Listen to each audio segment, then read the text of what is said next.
Sasa nimeshangazwa na hii lugha kwamba eti wasanii wanaomba radhi. Kwa nani? Wamekosea nini? Kosa lao ni lipi? Huyu anayemuomba radhi ni nani? Lazima tumtafute huyu anayeombwa radhi ni nani na amekosewa nini. Mimi na wenzangu ambao tulizunguka nchi nzima kumnadi mgombea wa Chama cha Mapinduzi, huo ndio ulikuwa upande wetu. Na niwaambie Watanzania, asiwepo mtu anayewadanganya kwamba kuna mtu anaomba radhi. Hakuna mtu anayeomba radhi. Hatutaomba radhi. Hatuna sababu ya kuomba radhi, kwa sababu kwa mujibu wa katiba ya nchi na sheria za nchi yetu tulikuwa sahihi kuwa upande wa Chama cha Mapinduzi. Kuna mtu anasema eti hawatanunua filamu wala hawataenda kwenye show.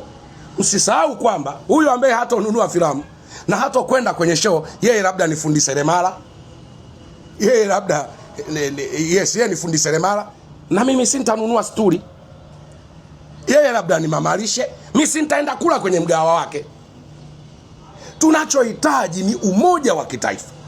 Kwa hiyo nitaka hili jambo liwe wazi.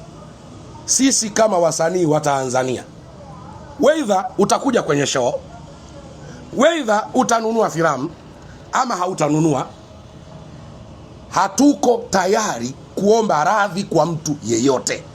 Kwa nini? Kwa sababu hatujakosea kumsupport Daktari Samia Suluhu Hassan ambaye kwenye kipindi cha miaka 4 amejenga shule nyingi kuliko wakati wote kwenye nchi yetu. Hilo ni kosa. Mnapotaka haki zenu, vipi kuhusu haki za watu wengine? Hivi kuna mtu alifikiria haki ya Shilole wakati anaenda kuvunja mgawa wake? Tena walikula na ubwabwa, maskini ya Mungu. Kuna mtu hakufikiria kwamba ile ilikuwa ni haki ya Shilole? Hivi kuna mtu alifikiria kwamba lile duka la Bilnas ni haki yake na familia yake? Wewe unataka haki gani wakati wewe unanyima haki za watu wengine, unapoka haki za watu wengine? Yes, kuna mtu amesema hakuna amani bila haki, na hakuna hiyo haki bila wajibu.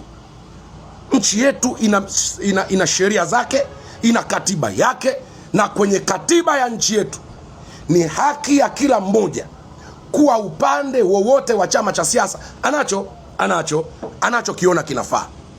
Kwa hiyo wengine wanasema tulimtuma kaka yetu Majizo aombe. Kuna wakati naamini wadogo zangu wanakosea, wanateleza. Tukiri kabisa, kuna wakati wana maneno ya kukera kidogo, na kuna wakati wanapitiliza.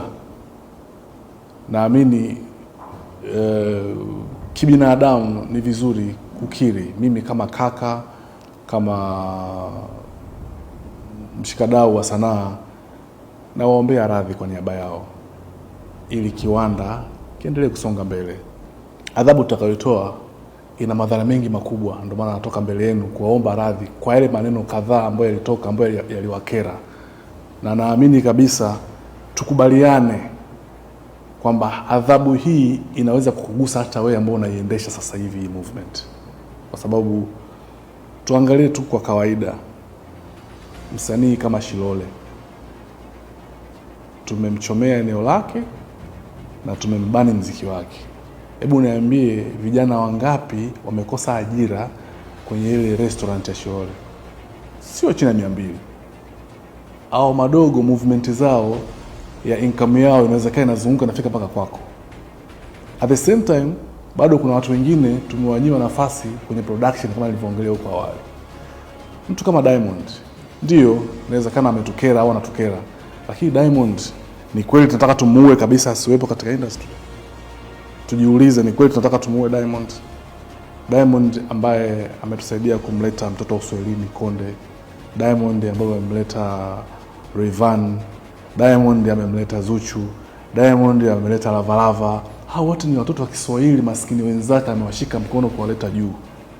Diamond huyu mwenye media house ambaye ameajiri vijana pale zaidi ya 500. Kwa hiyo naomba radhi kwa yale machache ambayo yanawakera, ili kiwanda kiendelee. kiwanda kiendelee kuzalisha, kiwanda kiendelee kutoa nafasi kwa vijana walio wengi.